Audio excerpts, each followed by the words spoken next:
So if you recall where we'd left off before, I talked about what a ReentrantLock was, and we talked about the concept of recursive mutex.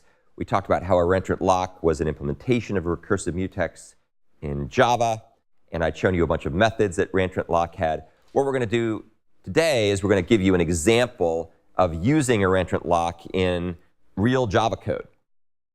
So the code we're going to look at is actually an implementation of something called the ArrayBlockingQueue, which is a synchronized queue that's available in Java, has been around since Java 5.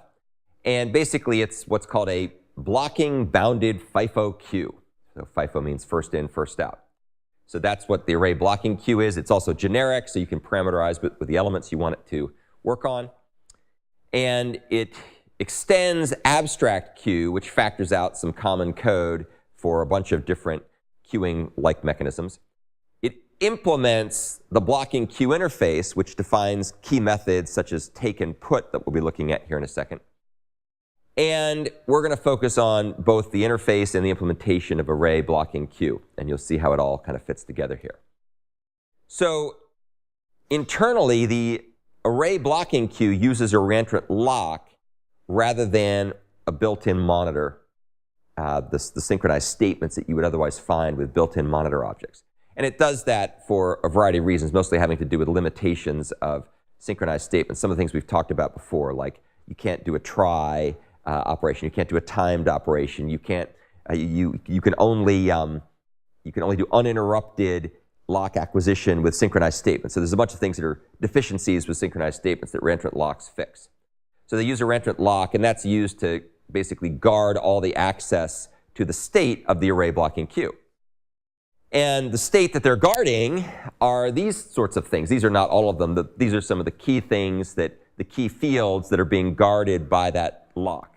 So of course we have the array of objects, which are going to be the bounded buffer here. And we have take index and put index, and those of course are used to keep track of where the next take and put go as we add and remove things from the ArrayBlockingQueue, and then we also keep track of a count of the number of elements in the queue. And note that all of these fields here are not defined as volatile. They're just defined as good old-fashioned fields like you'd see in any other kind of Java program. And the reason, of course, for this is that we use the lock, the ReentrantLock, in order to handle all issues associated with atomicity and visibility and ordering. So all those things are handled for us because we use a lock. And once you see the code, you'll see exactly why that is. So there's no need to do anything else more fancy with respect to the volatile qualifier for these fields because the ReentrantLock is going to manage all the concurrency access issues. And if you want a little bit more of a primer on that, take a look at the lock.html documentation for the lock interface, and it kind of explains how this works. So what I'm going to do here, it's kind of fun. These are really cool slides because they show you both the code and they show you a visualization of what the code is doing. And we'll look at this methodology later when we talk about condition objects as well. So here we've got our ArrayBlockingQueue on the left-hand side of the slide. And we have a critical section. The critical section, of course, is the area that we want to protect with a lock to make sure there's only ever one thread there in there at a time.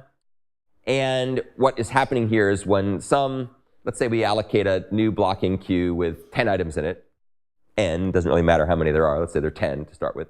And then we have some thread come along and call queue.take. So notice there is nothing in the queue at this point. The queue is empty. And so what happens is there's no other threads around either. So thread T1 will acquire the lock and then enter the critical section. And the reason it can do that, of course, is because there's nothing else there. There's no contention for it. So once the thread gets inside the critical section, it's going to be able to run, and it's going to basically increment the hold count, that's the recursion count, by 1. So the hold count went from 0 to 1 when lock got called. And here's how this works. This is the code that you would see if you were to look at the Java implementation of ArrayBlockingQueue from the Android source code or the Java 8 source code. It comes in here, it kind of stores a local version of lock. It just does that to simplify the code. and then it says lock.lock interruptibly. You can see here why we're using a ReentrantLock and not a synchronized statement, because remember, synchronized statements are always locked uninterruptibly. So you can't interrupt them, but we want to be able to lock things interruptibly. And all that means is if someone comes along and interrupts the thread that this call is taking place in, this will throw the interrupted exception automatically without you having to do anything else. So that's why we're using a ReentrantLock, so we can ensure that we don't get blocked here for an extensive period of time. Okay, so let's assume for sake of argument, thread T1 is now inside the critical section. It has acquired the lock. It's doing its thing, so it's got a green stoplight for go.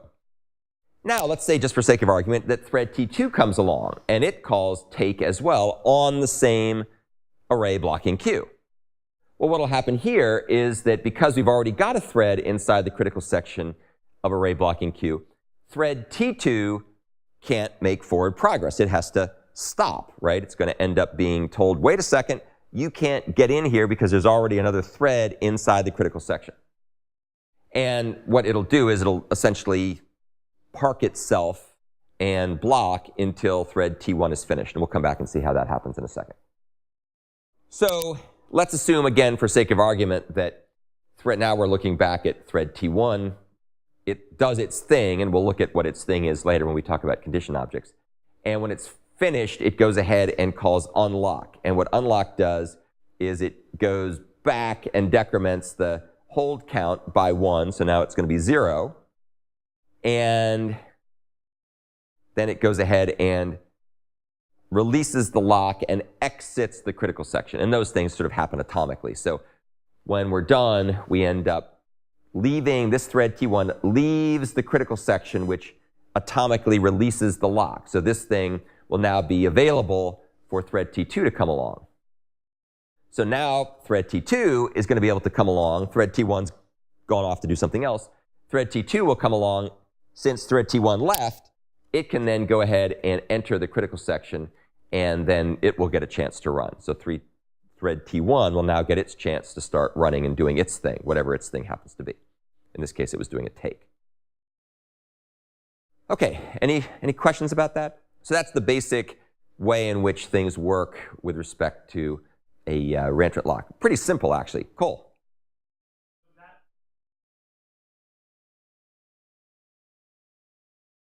Oh, the 10 was the number of elements that were in the bounded queue. So for take, that number doesn't really matter, right? For put, it does. So what would happen there would be, if the queue is empty, obviously, you've got to wait, right? So that's what we were showing here. If the queue was full, you'd also have to wait if you were trying to do a put.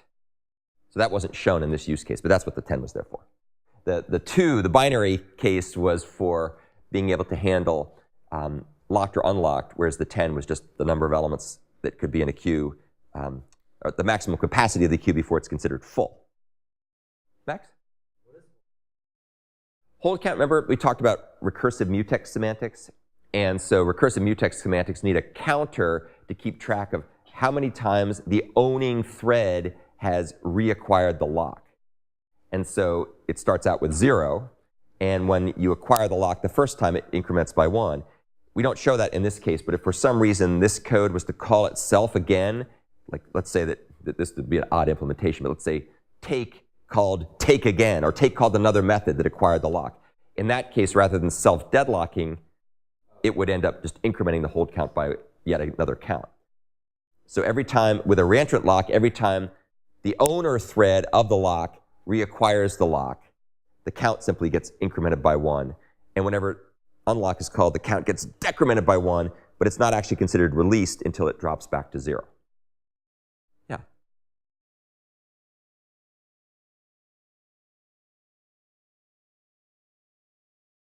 Oh, great question. So Nathan asked a great question here. So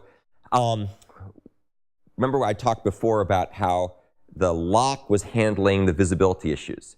So whenever unlock gets called, a side effect of unlock, in addition to releasing the mutex, the other side effect is that we'll end up flushing the data in the cache. So anything that's been changed will be atomically flushed to the other caches So they'll all have a common view of the state of memory. So that's what's called memory consistency. Okay. We'll see shortly after we finish up the discussion about the ReentrantLock in the next part of the lesson. We'll see that the other piece of the code here that's important is the use of the condition object. And so I'm only showing you here, I'm just showing you basically the critical section code to acquire and release the lock. But there's also going to be some other stuff that's important to understand, which is condition objects, and we'll talk about that in a second. The condition object implements something called the guarded suspension pattern, and that is used to implement the monitor object pattern. So there's a bunch of patterns that are implemented here, and we'll talk about them as well. The key point to remember at this point is that you use ReentrantLocks in conjunction with condition objects in order to be able to implement more powerful synchronization mechanisms using Java core synchronizers. So I'll cover that shortly, but that's just giving you a foreshadowing of what's about to come. Okay, so that's the end of the part 3 of this lesson. The final part of the lesson on ReentrantLocks really just focuses on usage considerations, things to think about as far as kind of best practices for using ReentrantLocks and common traps and pitfalls to avoid. And some of them are somewhat similar to the same problems we saw with semaphores. So the first thing to always remember is that a ReentrantLock must be used with a fully bracketed protocol, which is just a fancy way of saying that the thread that acquires the lock must be the one to release it. That was not the case necessarily with semaphores. Remember, semaphores might have a different thread release it. If you try to unlock a lock you don't own, or you didn't acquire, or didn't lock in the first place, then you'll get an invalid state exception or something like that.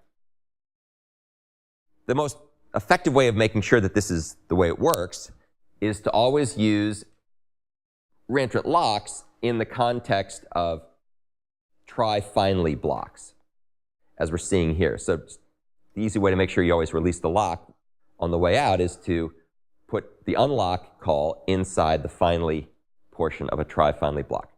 And if you do that, that ends up implementing something called the scoped locking pattern. And this is a pattern that appears in a couple books I wrote. And you can also find a paper describing this pattern plus some other locking patterns on my website. In Java with synchronized methods and statements, you get this scoped locking pattern implicitly by the way the curly braces work for block structure in Java methods and statements. So when you say synchronize this, or if you say void, synchronize some method, whatever, what happens is that when the open curly brace is seen, that will acquire or try to acquire the lock, blocking in a non-interruptible way, in a non-timed way, all the bad things we talked about. But the nice thing is it's syntactically baked into the code, and then when the curly brace is hit at the end of the block, the lock will automatically be released. So that's how it works with intrinsic locks or built-in locks that you can have with Java synchronized statements and methods.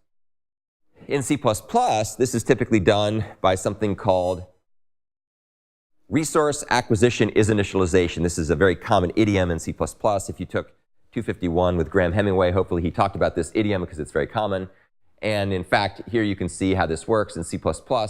You might have a method that is going to essentially have a mutex inside of it, maybe a static mutex, so it starts out unlocked.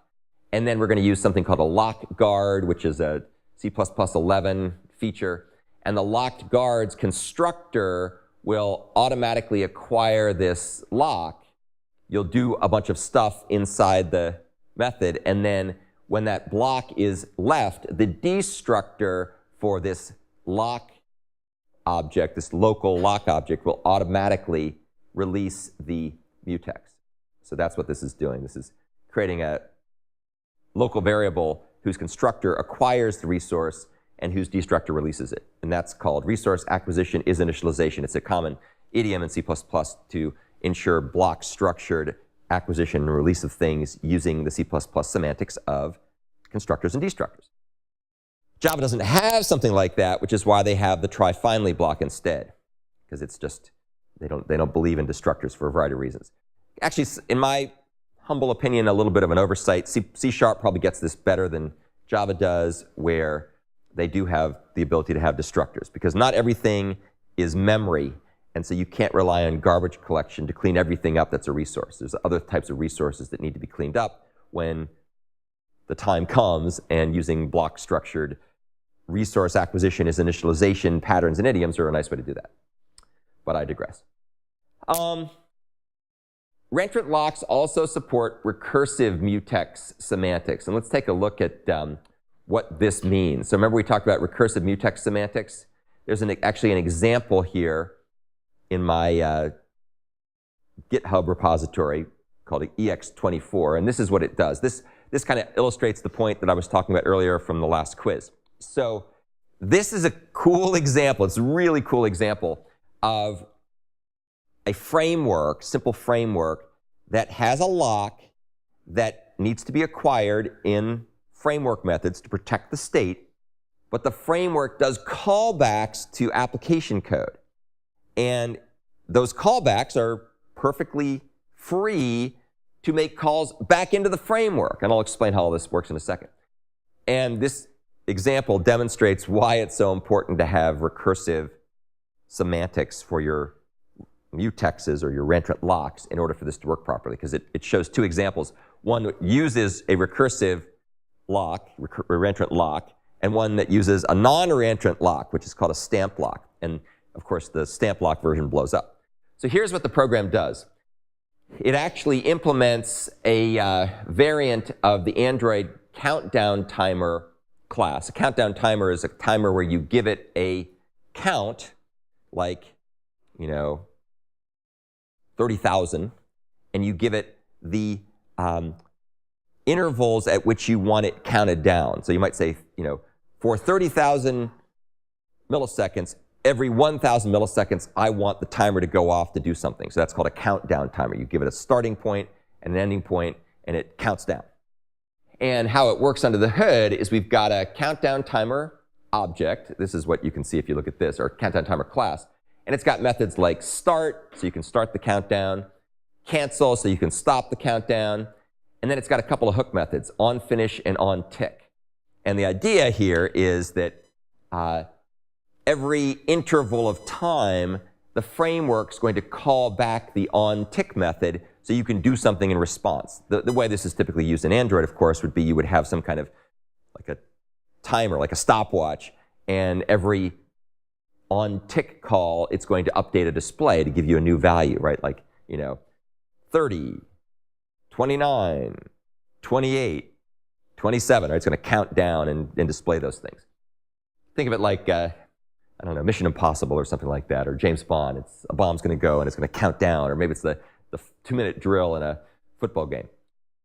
So here's the way this works. The internals of this thing have something called a timer handler, and timer handler is actually going to be running in a background thread. So we're going to have a background thread that when you start running the countdown timer, it's going to basically start a timer that's going to go off in a background thread every second, let's say, just to make it easy to understand.